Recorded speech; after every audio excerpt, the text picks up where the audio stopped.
Let's revise the concept of AIDS. Beta, I'll not provide you proper notes over here, but I'll provide you in the link.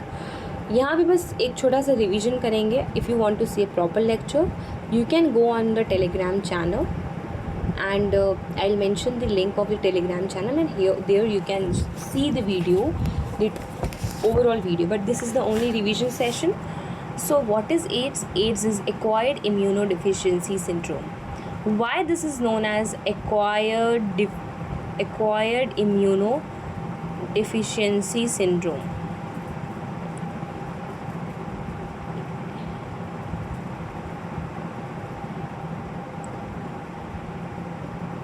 But it is very important to know why this is known as acquired, because ये जो होते हैं हमारी life time में acquire की हुई disease होती है. इट इज़ नॉट ये हमें ऐसा नहीं है कि कंजेनाइटल है या बाय बर्थ मिला है. ठीक है, ये एक्वायर्ड डिजीज़ है. This is acquired disease. Immuno deficiency क्यों बोला बेटा? बिकॉज इस डिज़ीज़ में हमारी इम्यून सिस्टम काफ़ी ज़्यादा डिफिशिएंट हो जाती है. हम आगे पढ़ेंगे. Syndrome, what do you mean by syndrome? Syndrome बेटा इस डिजीज़ में जब हमें एड्स होता है ना, तो हमें सिर्फ एक सिम्टम नहीं दिखता, हमें बहुत सारे सिम्टम्स दिखते हैं. तो this is a group of symptoms which is known as syndrome. इसीलिए हम इसको सिंड्रोम बोलते हैं. AIDS is not related to just one symptom. AIDS में हमें बहुत सारी सिम्टम्स दिख रही होती हैं. सबसे पहला जो एड है, it was reported in the year 1981 in the US में इसको रिपोर्ट किया गया था. अच्छा, हम लोगों ने एड्स का कॉजेटिव एजेंट बताया. सबसे important, the causative agent of AIDS. ठीक है, एड्स को कौन कॉज करता है? तो एड्स को कॉज करता है HIV, human immuno deficiency virus. इसको हम लोग और क्या कहते हैं? इसको हम लोग कहते हैं रेट्रोवायरस. रेट्रोवायरस के पास होता है बेटा सिंगल स्टैंडर्ड RNA, जो कि 2 होते हैं नंबर में, and they have certain enzymes. One such is the reverse transcriptase. ठीक है बेटा, we know that transcription is RNA का बनना from DNA. As but reverse transcriptase का मतलब क्या हुआ? As the name suggest, reverse transcriptase मतलब RNA से DNA बनना. बेटा ये सारा काम जो होता है वो इसकी चालाकी होती है कि once it enters the host की मशीनरी में इंटर करने के बाद ये सारा चीज़ ये सब यूज़ करता है. ठीक है, हम लोगों ने एड्स का मोड्स ऑफ ट्रांसमिशन पढ़ा था कि एड्स किन किन माध्यम से आप में जा सकती है, ट्रांसमिट हो सकती है. द फर्स्ट हम पढ़े थे कि ऐसा हो सकता है कि इन्फेक्टेड मदर टू फीटस. बेटा मदर अगर इन्फेक्टेड है, देखो फर्स्ट ऑफ ऑल हमने जाना कि ये जो होती है कंजेनाइटल नहीं होती, मतलब बाय बर्थ हमें नहीं होती है. मतलब ऐसा नहीं है कि हमें पैदाइश में ही ये चीज़ है. बट बेटा हाँ, कंजेनाइटल हो सकती है. बट मेरे कहने का मतलब ये है, मुझे ये कहना था कि this disease is not like you could say this disease is not congenital, क्योंकि हम इस डिज़ीज़ से पैदा नहीं हुए हैं. This disease is acquired. हाँ, कंजेनाइटल नहीं है ये डिज़ीज़. ये डिज़ीज़ एक्वायर्ड है. बेटा हम जब पैदा हुए तो इट कुड बी कि इन्फेक्टेड मदर ने भी एक्वायर किया है लाइफ टाइम में, और जिससे कि हम पे आया. ठीक है, हमें इस चीज़ से इन्फेक्शन हुआ और हमें भी हुआ. तो ऐसा नहीं है कि हम बिल्कुल उस तरह से बने ही थे एड्स के साथ पेट में. तो it is first of all this is not an congenital disease, ये एक्वायर्ड डिजीज़ है. दूसरी चीज़, पहली तो इन्फेक्टेड मदर से, क्योंकि माँ ने भी जीवन काल में ही ये बीमारी को अपनाया मीन्स ये बीमारी उसको हुई है. तो that is why infected mother to foetus. अब दूसरा हमारा होता है, पहले तो इन्फेक्टेड मदर से होता है, इन्फेक्टेड मदर टू फीटस. ठीक है, दूसरा अगर हम इन्फेक्टेड ब्लड ट्रांसफ्यूजन कराते हैं, किसी का भी ब्लड लेके, बेटा blood transfusion has a multiple procedures. उसमें बहुत सारी चेक किया जाता है हर लेवल पे. इन्फेक्टेड ब्लड ट्रांसफ्यूजन्स या यूजिंग इन्फेक्टेड सीरिंजेस. बेटा ड्रग अब्यूज़ में this are very very much used, infected syringes and needles. ठीक है, ड्रग अब्यूज़ में. Unprotected sex. बेटा अनप्रोटेक्टेड सेक्स बोलो, या फिर आप बोलो unprotected sex with the infected person. ठीक है बेटा, सेक्सुअल इंटरकोर्स से नहीं फैलता है, लेकिन अगर आप सेक्सुअल इंटरकोर्स कर रहे हो किसी इन्फेक्टेड पर्सन के साथ जिसको एड्स वाली बीमारी हुई है, तो आपका जब फ्लूइड उसके कांटेक्ट में आएगा या उसका फ्लूइड आपके कांटेक्ट में आएगा, तो you could have acquired the disease of the AIDS. ठीक है बेटा, हम लोगों ने HIV का स्ट्रक्चर देखा था। HIV का स्ट्रक्चर कैसा होता है?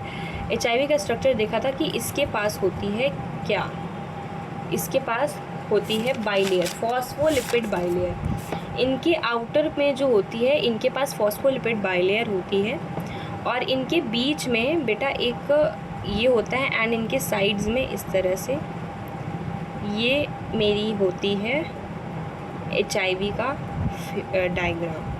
ठीक है, हम लोगों ने ये जाना था कि कुछ ऐसे एंजाइम्स भी होते हैं इनके पास, अभी हम एंजाइम्स बनाते हैं। ठीक है, कुछ ऐसे एंजाइम्स होते हैं यहाँ पे, लेट मी जूम इट क्योंकि अच्छे से नहीं बन पा रहा है। कुछ ऐसे एंजाइम्स होते हैं, साथ में इनके पास कुछ ऐसे भी एंजाइम्स होते हैं। तो बेटा फर्स्ट ऑफ ऑल इनमें क्या होता है कि अभी फिगर बनाएंगे नहीं, ऑलरेडी मैं बना चुकी हूँ, तो मैं आपको ये बताना चाहती हूँ कि इनके पास, इनके फिगर की डिस्क्रिप्शन हम बस देखेंगे कि इनके पास होती है फॉस्फोलिपिड बाइलेयर। क्या होती है? फॉस्फोलिपिड बाइलेयर होती है। ठीक है, जो कि 2 लेयर्स की होती हैं। इनके फॉस्फोलिपिड बाइलेयर में एक स्टॉप होती है जिसको हम कहते हैं GP41, उस पे लगा होता है GP120। GP मतलब होता है बेटा ग्लाइकोप्रोटीन, उस फॉस्फोलिपिड में ग्लाइकोप्रोटीन लगा होता है, उनकी पोजीशन होती है 120, 41 एंड ऑल। ठीक है, अंदर वाली जो प्रोटीन, जो कैप्सिड्स हमने नहीं आपको दिखाया ना, ये दोनों प्रोटीन कैप्सिड है। बाहर वाली को बोलते हैं P17 एंड अंदर वाली को बोलते हैं P24। It is a protein capsid. इनके पास होती हैं double standard circular single standard RNA which are 2 in number, and they have a enzyme called integrase, जो छोटे छोटे येलो कलर के एंजाइम्स दिखाएं इंटीग्रेज होते हैं। और इनके पास होते हैं रिवर्स ट्रांसक्रिप्टेज, जो कि ब्लू कलर से हमने यहाँ दिखाए हुए हैं। ठीक है, इनके पास और बेटा क्या होता है, इनके पास जो GP120 होती है, इनके यहाँ पे एक स्टॉक होती है जिस पे यहाँ पे ये इसको बोलते हैं हम लोग GP41। ठीक है, इन पे लगे होते हैं यहाँ पे GP120, एंड ये GP120 क्या करती है बेटा, it attaches to the CD4 receptor of the macrophage. ठीक है, हमारे मैक्रोफेज, हमारे T हेल्पर सेल के पास एक रिसेप्टर होता है जिसे कहते हैं CD4 receptor. Upon the interaction with the CD4 receptor, ये अपने जेनेटिक मटेरियल को उनके अंदर इंसर्ट करते हैं। ठीक है, जैसे क्योंकि ये दोनों वो होते हैं कंपैटिबल, क्या कहते हैं उसको, ये दोनों क्या होते हैं, कॉम्प्लीमेंट्री होते हैं। ठीक है, दोनों रिसेप्टर्स। तो ये क्या करते हैं, फर्स्ट ऑफ ऑल पहले तो ये अपनी जेनेटिक मटेरियल को उनके अंदर, पहले तो ये इंटरेक्ट करते हैं, इनकी दोनों की receptor CD4 receptors from the macrophage. मान लो ये मैक्रोफेज है, इनके ऊपर ये CD4 रिसेप्टर है, और ये मान लो मेरा HIV वायरस है, इनके ऊपर ये GP120 है। जैसे ही इनका इंटरेक्शन होता है, ये अपना जेनेटिक मटेरियल इनके अंदर डाल देता है। ठीक है, हम लोग होस्ट की मशीनरी को देखेंगे। पहला तो हमारा इंसर्शन करता है ssRNA का into the host machinery, host. ठीक है, होस्ट के सेल में डालता है। फिर ये क्या करता है, रिवर्स ट्रांसक्रिप्टेज को यूज़ करके इस सिंगल स्टैंडर्ड RNA को बना देता है। एक सिंगल स्टैंडर्ड RNA है। ठीक है, सिंगल स्टैंडर्ड RNA उनके अंदर डाला, और उस सिंगल स्टैंडर्ड RNA को वो रिवर्स ट्रांसक्रिप्टेज यूज़ करके बना देता है डबल स्टैंडर्ड DNA। ठीक है, ये डबल स्टैंडर्ड DNA जाता है होस्ट की सेल में, जिनमें पास होता है डबल स्टैंडर्ड DNA। और ये डबल स्टैंडर्ड DNA क्या, ये इंटीग्रेस एंजाइम की वजह से, उसकी हेल्प से ये होस्ट के DNA से अटैच हो जाता है। ये हम लोगों ने बनाया था, पहले तो उसको इरेज करें because this is not okay बेटा। ये मेरा डबल स्टैंडर्ड DNA में बदल जाता है, ये जाता है और ये फिर साथ में बना लेता है यहाँ पे होस्ट के DNA के साथ कंबाइन हो जाता है। ठीक है, आप देख रहे हो फिर ये होस्ट की मशीनरी को यूज़ करके बहुत सारी प्रोटीन्स, वायरल आरएनए बनाता है और साथ ही साथ ये अपने बहुत सारी प्रोजेनी बनाता है। ऑफ कोर्स ये बात है कि इंटीग्रेस क्या करता है, वायरल डीएनए हेल्प करता है to attach the viral DNA with the host DNA. ठीक है, होस्ट के मैकेनिक मशीनरी को यूज़ करके, यानी कि जब होस्ट का डीएनए, होस्ट की मशीनरी यही है ना कि अगर होस्ट का ये रेप्लिकेट करेगा तो ये भी रेप्लिकेट करेगा, ये ट्रांसक्रिप्ट करेगा तो ये भी ट्रांसक्रिप्ट करेगा, इसी के साथ चलते ये बहुत सारी वायरल आरएनए और वायरल एंजाइम्स यानी वायरल प्रोटीन्स बना लेती हैं, जिनकी वजह से मैक्रोफेज या टी हेल्पर सेल्स में बहुत सारी HIV की प्रोजेनी दिखती है, जिसकी वजह से मैक्रोफेज को बोला जाता है द फैक्ट्री ऑफ HIV। ठीक है, साइमल्टेनियसली बेटा मैक्रोफेज को जब भी अटैक करते हैं ना, तो मैक्रोफेज क्या करते हैं, माइक्रोफेज रिवाइव कर जाते हैं। रिवाइव यानी कि खुद को मेंटेन कर लेते हैं उनके पास जो भी डैमेज होता है। लेकिन टी हेल्पर सेल्स के पास जब ये अटैक करते हैं तो टी हेल्पर सेल्स अब खुद को मतलब मेंटेन नहीं कर पाते हैं खुद के डैमेज को। वो क्या करते हैं, डायरेक्टली नंबर्स में कम हो जाते हैं। We have 1200 T helper cell per millimetre cube of the blood. और जैसे ही कि हमारा HIV का अटैक होता है इस पर, ठीक है, इन सेल्स में जिस तरह से मैक्रोफेज में हुआ, तो ये क्या हो जाते हैं, नंबर में रिड्यूस हो जाते हैं एंड दे बिकम 200 पर मिलीमीटर क्यूब ऑफ ब्लड। इसीलिए हमारा जो इम्यून सिस्टम होता है वो डिफिशिएंट हो जाता है, because the T helper cells are very important part of the immune system. ये आपको मैं पढ़ा चुकी हूँ, बता चुकी हूँ कि why T helper cells plays a major role in our immune system, क्योंकि ये हेड होते हैं। ठीक है, पहली बात तो किसिंग से, सलाइवा से, इस ऐसे फ्लूइड्स में कभी भी एड्स ट्रांसफ़र नहीं होते हैं। एड्स उसी से होता है जिससे मैंने बताया। एड्स का जो सिम्टम होता है, देखो हमें जब इन्फेक्शन हुआ और जब हमें सिम्टम्स देखने हुआ, तो उनके बीच का जो टाइम लैग होता है बेटा, it could be 5 to 10 years। तो for a long time a person can be asymptomatic. Symptoms क्या क्या हो सकते हैं, लाइक फ्लू लाइक सिम्टम्स हो सकते हैं, ठीक है, और हमें डायरिया हो सकता है, फीवर हो सकता है, स्वोलन लिम्फ नोड्स हो सकते हैं। बेटा most important is the diagnose बहुत ही इम्पॉर्टेंट है बेटा। जो फर्स्ट टेस्ट होती है ना, ELISA test is basically enzyme linked immunosorbent assay. क्या बोला, एंजाइम लिंक्ड इम्यूनोसॉर्बेंट अस्से। ये टेस्ट होता है टू डिटेक्ट और टू डायग्नोज एड्स। दूसरा होता है polymerase chain reaction, PCR, polymerase chain reaction. The third test is western blotting. ठीक है बेटा, HIV में ना हमारे इम्यून सिस्टम को इतना ज़्यादा वीक बना देता है कि जो छोटे मोटे वायरसेस या छोटे मोटे माइक्रोब्स या छोटे मोटे जो आसपास में पैथोजेंस हैं, दे कॉजेज़ अपॉर्चुनिस्टिक इन्फेक्शंस। मतलब होता है कि जब हमारे इम्यून सिस्टम अच्छा खासा था तो उनके पास ऐसा मौका नहीं था कि वो हमें कोई डिजीज़ कॉज कर पाए। लेकिन जैसे ही हमारी इम्यून सिस्टम वीक हुई, उनको तो मौका मिल गया, तो दे कॉज अपॉर्चुनिस्टिक इन्फेक्शंस। क्योंकि वो पैथोजेंस अपॉर्चुनिस्टिक इन्फेक्शन इसलिए करते हैं क्योंकि उन्हें मौका मिल जाता है।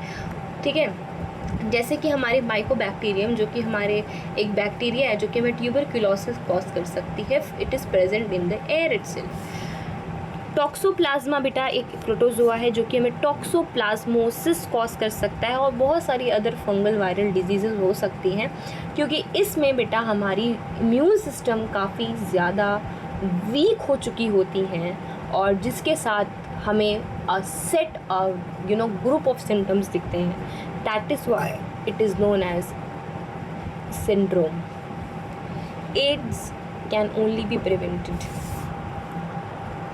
Ads can only be prevented, it can not be cured. कैसे प्रिवेंट किया जा सकता है भाई, जिन माध्यम से ये फैल रहा है उन माध्यम को ना करें, उन माध्यम को उन चीज़ों को ना यूज़ करें, ना फॉलो करें, तो आपको इस चीज़ को प्रिवेंट आप कर सकते हैं। ठीक है, प्रिवेंशन बहुत ईजी होता है, बल्कि cure is much more not possible. इसकी ट्रीटमेंट यही होती है कि हम एंटी रेट्रोवायरल ड्रग्स देते हैं जो कि पार्शियली इफेक्टिव होती हैं। ये सिर्फ लॉन्जिविटी को बढ़ा सकती हैं, यानी आपको कुछ साल की ज़िंदगी और दे सकती है, लेकिन ये कम्प्लीटली क्योरेबल नहीं होती है। World AIDS Day is celebrated on the 1st December.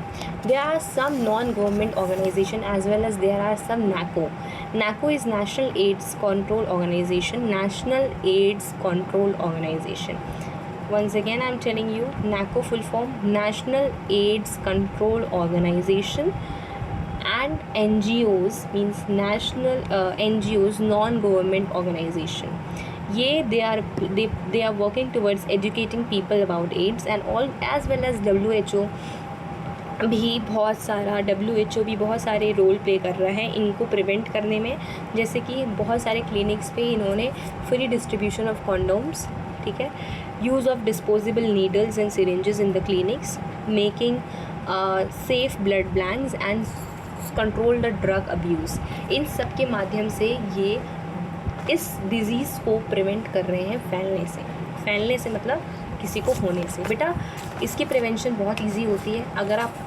अगर आप इन्फेक्टेड नीडल्स ना यूज़ करो, ड्रग अब्यूज़ ना करो, अगर आप इन्फेक्टेड पार्टनर से सेक्सुअल इंटरकोर्स ना करो, और या फिर आप इन्फेक्टेड ब्लड ट्रांसफ्यूजन ना कराओ, तो आप इन सब से सेफ़ रह सकते हो इस डिज़ीज़ से, ठीक है। लेकिन इसका क्योर इज़ नॉट पॉसिबल, इसका कोई क्योर नहीं है, इसको सिर्फ प्रिवेंट ही किया जा सकता है, ठीक है बेटा। Thank you so much. लेकिन इसके जो प्रॉपर नोट्स लेक्चर्स हैं वो आपको हम टेलीग्राम लिंक के चैनल में बता देंगे। I'll mention a link in the description box and you will go and check it there। और उसके बाद जो आपको प्रॉपर नोट्स हैं वो भी आपको वहीं पे मिलेंगे। ये तो सिर्फ एक रिवीजन सेशन था कि अगर आप एक किसी के बोलने से समझ जाओ, आप बस सुनते रहो, आपको लिखने पे फोकस नहीं करना है कि मैंने यहाँ पे क्या क्या चीज़ें लिखी हैं। मैंने तो सिर्फ आपको छोटा सा एक्सप्लेनेशन के लिए लिखा है, लेकिन अगर मैंने जो बोला है अगर आप उससे रिकॉल कर पा रहे हो डैट इज़ वेरी गुड। लेकिन अगर आपको प्रॉपर लेक्चर चाहिए, प्रॉपर नोट्स चाहिए, तो आप टेलीग्राम लिंक में जाके उस चैनल पे आप प्रॉपरली देख सकते हो पूरे वीडियो को, जो कि अप्रॉक्सीमेटली एड्स पे बेस्ड 1 घंटे या आई थिंक 45 मिनट्स की वीडियो है। उसके बाद आपको मिलेगा कैंसर की वीडियो, और इसके बाद आपको मिलेगा कैंसर की revision lecture. Okay, thank you so much, take care.